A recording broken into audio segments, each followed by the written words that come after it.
Hello and welcome guys. Good evening, नमस्कार, आदाब। तो स्वागत है आपका क्राइम के एक और नए एपिसोड में। मैं हूं संजय, आपका दोस्त और होस्ट। तो दोस्तों, अगर आपने हमारे चैनल को सब्सक्राइब नहीं किया तो सब्सक्राइब ज़रूर कीजिए और लेटेस्ट वीडियोस को देखने के लिए बेल आइकन को दबाना ना भूलें। दोस्तों, ये वैलेंटाइन डे की बात है, 14 फरवरी 2022 की। आजमगढ़ में एक पुलिस स्टेशन है जिसका नाम है सिद्धारी थाना। रात का वक्त था, पुलिस वाले थाने में बैठे हुए थे। अचानक फोन की घंटी बजती है। वहां के एक सरकारी सिविल अस्पताल से एक फोन आता है। उन्हें बताया जाता है कि यहां पे एक आदमी की बॉडी लाई गई है जिसके सीने में गोली लगी हुई है। मर्डर का मामला है। खबर सुनते ही पुलिस अस्पताल की तरफ भागती है। थानेदार और बाकी लोग वहां पहुंच जाते हैं तो देखते हैं कि एक शख्स की लाश पड़ी है, गोली सीने में लगी हुई है। देखकर ये लग रहा था कि गोली बहुत करीब से मारी गई है। उस लाश के करीब दो लोग और खड़े थे। उनमें से एक शख्स ने बताया कि मेरा नाम राजीव है और दूसरे ने बताया कि मेरा नाम प्रभाकर है। और दोनों ने कहा कि जो शख्स मरा है वो उनका भाई है। फिर उन्होंने मरने वाले का नाम बताया। मरने वाले का नाम था राघवीर सिंह उर्फ टुनटुन सिंह। टुनटुन सिंह आजमगढ़ का एक प्रॉपर्टी डीलर था। अपना ठीक ठाक से धंधा चल रहा था। छोटी मोटी रंगबाजी भी कर लेते थे। अब पुलिस ने दोनों भाई से पूछा कि हुआ क्या था। तब दोनों भाइयों ने बताया कि शाम का वक्त था।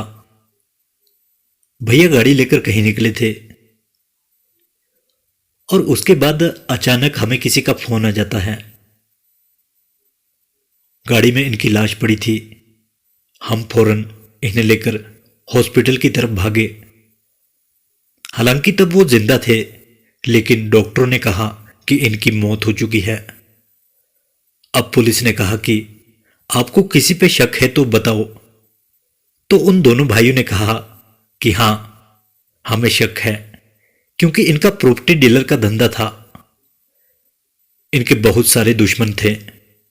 जमीन जायदाद का झगड़ा चल रहा था और कई पर पुराने केस भी थे। और उन्होंने कुछ नाम भी बताए कि हमारे भैया की दुश्मनी इन लोगों से थी और इन लोगों ने ही हमारे भैया को मारा है। अब पुलिस वाले मौकाए वारदात की पहले इंक्वायरी करते हैं। जहां पे गाड़ी थी जो दोनों भाइयों ने बताया था, पता चला हां, सही बता रहे हैं। सब कुछ पड़ोसियों से पूछताछ की, बट किसी ने गोली मारते हुए या गोली की आवाज नहीं सुनी थी, क्योंकि घर काफी दूरी पर थे। अब पुलिस ने 302 के तहत मामला दर्ज किया और छानबीन शुरू की, क्योंकि जो गवाह थे वो दोनों भाई थे। उनके बयान के आधार पर पुलिस ने एक एक सस्पेक्ट से पूछताछ करना शुरू कर दिया। हर एक सस्पेक्ट से पूछताछ करना शुरू किया, लेकिन कहीं से कोई क्लू नहीं मिल रहा था। जितने से भी बात की तो पता चला कि उनकी मोबाइल की लोकेशन वगैरह सब अलग अलग थी। तो अब इन दोनों भाइयों की बारी थी, क्योंकि पुलिस का काम है हर एक पे शक करना। तो पुलिस को पता चला कि जिस वक्त ये मौत हुई थी उस वक्त ये दोनों भाई कहीं और थे और उनका भी लोकेशन अलग था। वहां से भी कोई क्लू नहीं मिल रहा था। अब पुलिस परेशान अंधेरे में हाथ पैर मार रही थी। अब कोई सुराग नहीं मिल रहा था। कातिल को ढूंढा जा रहा था। कई दिन बीत गए, हाथ खाली थे। पुलिस सीसीटीवी फुटेज वगैरह सब कुछ खंगाल रही थी, लेकिन कोई पता नहीं चला। उसके बाद उन्होंने एक ही जगह पर 2-3 बार राउंड मारे। उन्हें कहीं सीसीटीवी नहीं मिला। फिर उसी जगह पर बाद में उन्हें पता चला कि वहां एक सीसीटीवी कैमरा है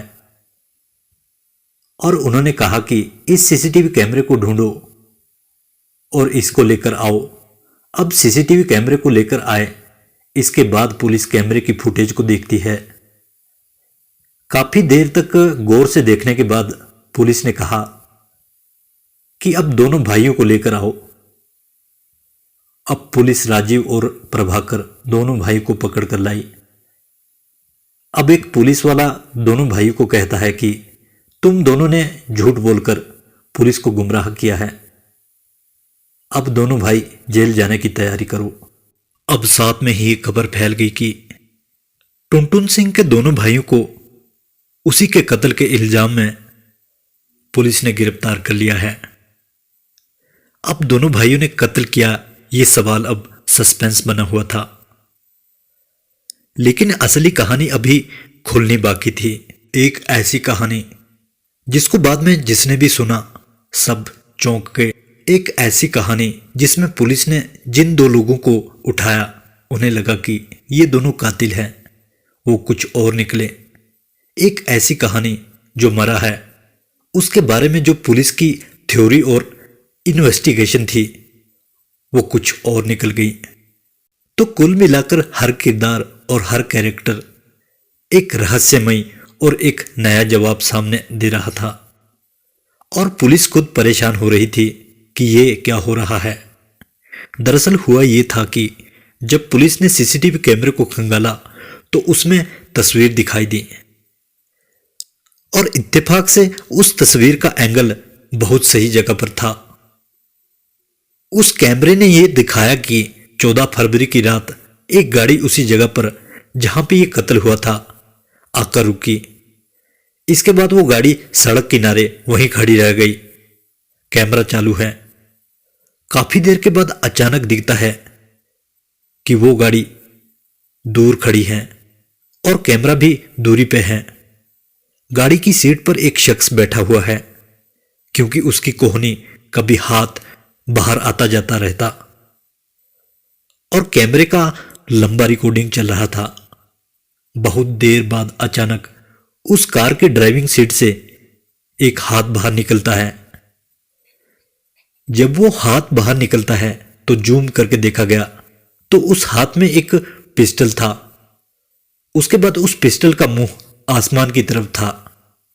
थोड़ी देर के बाद कैमरा कैप्चर करता है कि उस पिस्टल से एक चिंगारी सी निकली। अमूमन जब फायर करते हैं, जब गोली चलती है तो रिवॉल्वर के मुंह से एक हल्की सी चिंगारी सी चलती है। जूम करके रिवाइंड करके देखा गया तो पता चला कि वो हाथ बाहर निकला, आसमान की तरफ मुंह था। ट्रिगर दबा और वो चिंगारी चली। दोस्तों, वो पहली फायरिंग थी, लेकिन ये समझ नहीं आ रहा था कि आसमान की तरफ गोली चला के क्या करना है। आसपास कोई ऐसी बिल्डिंग भी नहीं थी कि ऊपर कोई निशान आए। सब खुला था, कोई भी ऊंची इमारत नहीं थी। फिर इसके बाद दिखाई देता है कि गाड़ी के ड्राइविंग सीट पर कोई शख्स है, और उस गाड़ी से अभी तक कोई बाहर नहीं निकला। लेकिन इस बार हाथ बाहर नहीं निकलता, पिस्टल भी बाहर नहीं आता।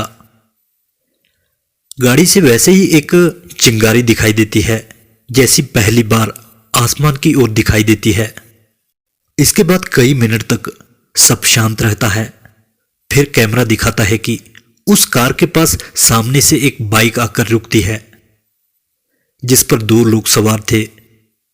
फिर वो कार का दरवाजा खोल देते हैं। इसके बाद कार के सीट पर बाहर से दिख रहा था कि कोई हाथ और पैर पकड़ते हैं और उसे बराबर की सीट पर दोनों मिलकर रख देते हैं। एक शख्स बाइक पर वापस बैठता है, दूसरा शख्स कार की ड्राइविंग सीट पर बैठता है और कार वहां से निकल जाती है। यह पूरा सीसीटीवी कैमरे में कैप्चर हो गया। अब जब क्लोज और जूम करके देखा गया तो पता चला कि वो दोनों बाइक पर आने वाले कोई और नहीं थे, बल्कि राजीव और प्रभाकर थे। अब सवाल ये था कि बाइक से ये 2 लोग आए, कैमरे पे दोनों में से किसी ने गोली नहीं चलाई। टुनटुन सिंह वहां पर काफी देर तक बैठा हुआ था। कार से चिंगारी की झलक दिखाई दी और तीसरा कोई कैरेक्टर आया ही नहीं। तो टुनटुन सिंह को गोली किसने चलाई?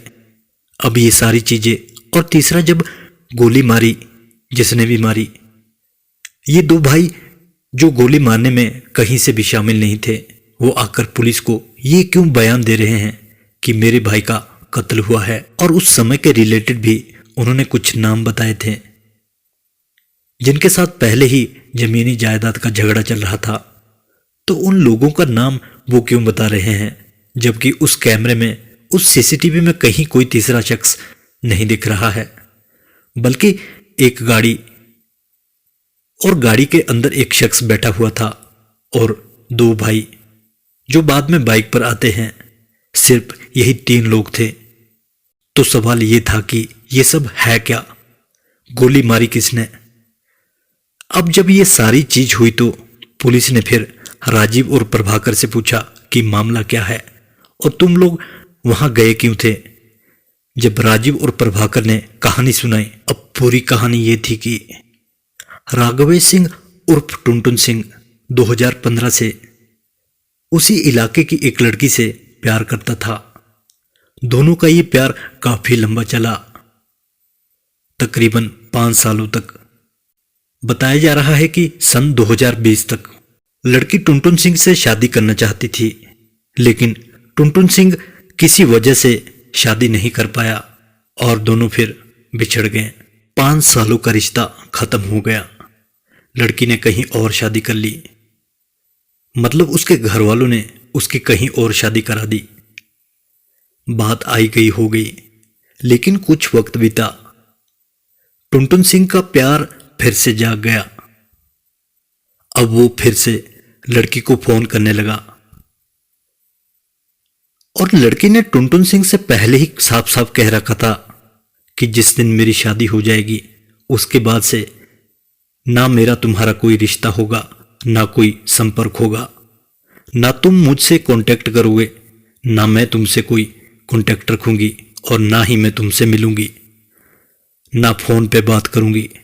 लेकिन शादी के कुछ वक्त बाद ही टुनटुन सिंह ने उस लड़की से दोबारा बात करना और उससे संपर्क करना, उसका पीछा करना शुरू कर दिया। लड़की ने बात नहीं की, उसके फोन को काट देती थी, उसके नंबर को ब्लॉक कर देती थी, नंबर चेंज होता, फिर वो नया नंबर लेता, फिर वो उसे भी ब्लॉक कर देती। ये सिलसिला ऐसे ही चलता रहा। तमाम कोशिश कर ली टुनटुन सिंह ने, लेकिन लड़की नहीं मानी। वो बात करने को तैयार ही नहीं थी। वो शादी के बाद बिल्कुल बदल चुकी थी और टुनटुन सिंह किसी भी तौर पर उससे मिलना चाहता था। वो दोबारा वही इश्क और प्यार का सिलसिला शुरू करना चाहता था, लेकिन लड़की राजी नहीं थी। इसी बीच में वैलेंटाइन डे आता है। टुनटुन सिंह का प्यार इस खास दिन में और जाग जाता है। उसने दोपहर से ही फोन करना शुरू कर दिया। लड़की ने फोन नहीं उठाया, क्योंकि पहले से ही बहुत सारे नंबर ब्लॉक कर दिए थे। फिर उसने एक दूसरा नंबर ले लिया। अब उससे लड़की को फोन करने लगा, लेकिन लड़की ने फिर से बात करने को मना कर दिया। अब वो सीधे ही लड़की के घर के बाहर थोड़ी दूरी पर खड़ा हो गया। जिस जगह पर ये गाड़ी खड़ी थी, ये वही जगह थी जहां सीसीटीवी कैमरा लगा हुआ था। वहां जाने के बाद फिर लड़की को उसने धमकी दी कि मैं सबको बता दूंगा कि हमारा तुम्हारा कभी क्या रिश्ता था। लड़की फिर भी नहीं मानी। फिर इसने गिड़गिड़ाया, मनाया, लड़की फिर भी नहीं मानी। आखिर में इसने फिर वीडियो कॉल किया और फिर वीडियो कॉल मिलाने के बाद इसने कहा कि देखो, मुझे तुमसे मिलना ही मिलना है, अगर तुम मुझसे नहीं मिली तो मैं अपनी जान दे दूंगा। फिर लड़की ने कहा कि ये क्या ही जान देगा। वो समझी कि यूं ही धमकी दे रहा है, क्योंकि वो वैसे ही परेशान कर रहा था। इसके बाद उसने कहा कि मैं बिल्कुल सीरियस हूं। इसके बाद उसी वीडियो कॉल पे वो लड़की के साथ वीडियो कॉल पे था और उसने एक हाथ में रिवॉल्वर बाहर निकाली और उस रिवॉल्वर को आसमान की तरफ मुंह करके ट्रिगर दबा दिया और गोली चला दी। जो कैमरे में कैद हुआ वो चिंगारी उसी गोली की थी। उसने कहा, देखो इसमें बुलेट है, मैं हवा में बात नहीं कर रहा हूं। ये पहली गोली तुमको इसलिए दिखा रहा हूं क्योंकि ये असली रिवॉल्वर है, दूसरी गोली मैं अपने आप को मारूंगा। लेकिन लड़की अब भी मानने को तैयार नहीं थी। उसे लगा कि वो यूं ही उसको बरगला रहा है या धमका रहा है। कुछ देर उसने और मनाया, लेकिन जब लड़की नहीं मानी तो उसने कहा, तुम्हारी यही जिद है तो ठीक है।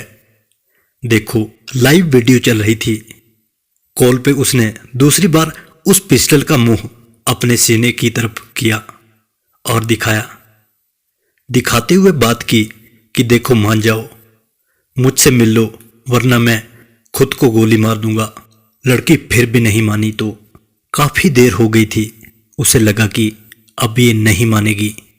ट्रिगर दब गया और उसने खुद को गोली मार दी और टुनटुन सिंह की मौके पर ही मौत हो जाती है। जब गोली लगी तो लड़की ने वीडियो कॉल पे देखा, उसके हाथ से फोन छिटक कर नीचे गिर गया। लड़की बदहवास हो गई। उसे लगा कि ये क्या हो गया। वो दोनों भाइयों को जानती थी। उसने इनमें से राजीव को फोन किया। उसी वक्त उसने कहा, तुम्हारे भाई ने खुद को गोली मार ली है, फौरन तुम यहां आ जाओ। ये सुनते ही दोनों भाई बदहवास बाइक पर उसी जगह पर पहुंचते हैं जहां कार खड़ी हुई थी। दोनों कैमरे में कैप्चर हो जाते हैं। भाई को ड्राइविंग सीट से साइड में रखते हैं और उसे लेकर हॉस्पिटल भागते हैं। अब यहां तक कहानी ठीक थी। उन्होंने कत्ल भी नहीं किया, दोनों बेकसूर थे। लड़की ने भी ये बताया कि उसने वीडियो कॉल पे खुद देखा टुनटुन सिंह को खुद को गोली मारते हुए। लड़की भी एक गवाह बन सकती थी और बाद में बनी भी। लेकिन अब इन दोनों भाइयों के दिमाग में कुछ और ही चल रहा था। हॉस्पिटल जाने के बाद इन दोनों भाइयों को लगा कि अब क्या करें। अब ये बताएं कि सुसाइड किया है या क्या बताएं। तो उन दोनों ने एक अलग ही कहानी बना डाली। उन्होंने प्लान बनाया कि अब एक काम और करते हैं। भाई तो अब गया। भाई का प्रॉपर्टी डीलिंग का धंधा अच्छा था, कुछ जमीन इधर उधर कर्जे में है। भाई की इस मौत का सारा इल्जाम उन पर रख देते हैं। पुलिस उन्हें पकड़ लेगी और हमारा रास्ता साफ हो जाएगा। धंधा भी मिल जाएगा और प्रॉपर्टी भी मिल जाएगी। एक तीर से दो शिकार हो जाएंगे। और इसलिए उन्होंने पुलिस को झूठा बयान दे दिया कि हमारे भाई को दुश्मनी की वजह से गोली मारी गई। लेकिन उस सीसीटीवी ने पूरी कहानी खोल दी। अब कहानी इस मोड़ पर आके खड़ी हो गई कि एक शख्स जिसको गोली मारी गई, लेकिन वो खुदकुशी निकली। दो लोगों को पुलिस ने पकड़ा, लेकिन वो कातिल नहीं थे। जो चश्मदीद जिसने कत्ल करते हुए देखा, उसका इसमें कोई रोल ही नहीं है, क्योंकि उसके खिलाफ कोई धारा या सेक्शन नहीं लगा सकते, क्योंकि वे एक लड़की हैं। उसको तंग करके धमकी देकर मारने वाला। देखो, अगर कोई भी किसी लड़की को धमकी देकर ये कहेगा कि तुम आओ, मुझसे मिलो, ये करो वो करो, नहीं तो मैं खुद को गोली वगैरह कुछ भी कर लूंगा, ये कहीं का इंसाफ नहीं है। लड़की की इसमें सिर्फ एक गलती रही है कि उसको पहले से ही पुलिस को बता देना चाहिए था जब वो उसे परेशान कर रहा था। टुनटुन सिंह की जान बच जाती। खैर, अब इसमें और कर ही क्या सकते थे। अब वो पुलिस बिल्कुल खाली थी। केस करें भी तो किस पे करें, लेकिन करना तो है ही।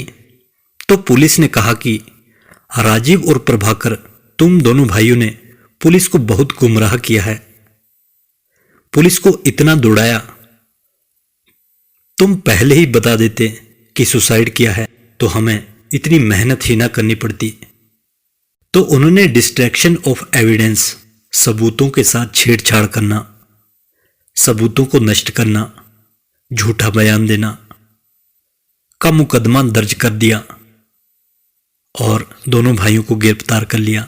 हालांकि ये बहुत संगीन धाराएं नहीं थी, तो बाद में छूट भी गए, लेकिन ये वो कहानी थी जिसमें कत्ल नहीं हुआ, चश्मदीद जो थे वो कातिल नहीं थे और हर चीज को पुलिस तफ्तीश कर रही थी और वो उल्टा ही निकल रहा था। तो दोस्तों, ये थी आज की कहानी। तो आज के लिए सिर्फ इतना ही दोस्तों, मिलते हैं जल्द ही एक और नई कहानी के साथ। तब तक के लिए मेरा आप सभी दोस्तों के लिए अलविदा। अगर आपने हमारे चैनल को सब्सक्राइब नहीं किया तो कृपया सब्सक्राइब जरूर करें और वीडियो को लाइक करना ना भूलें।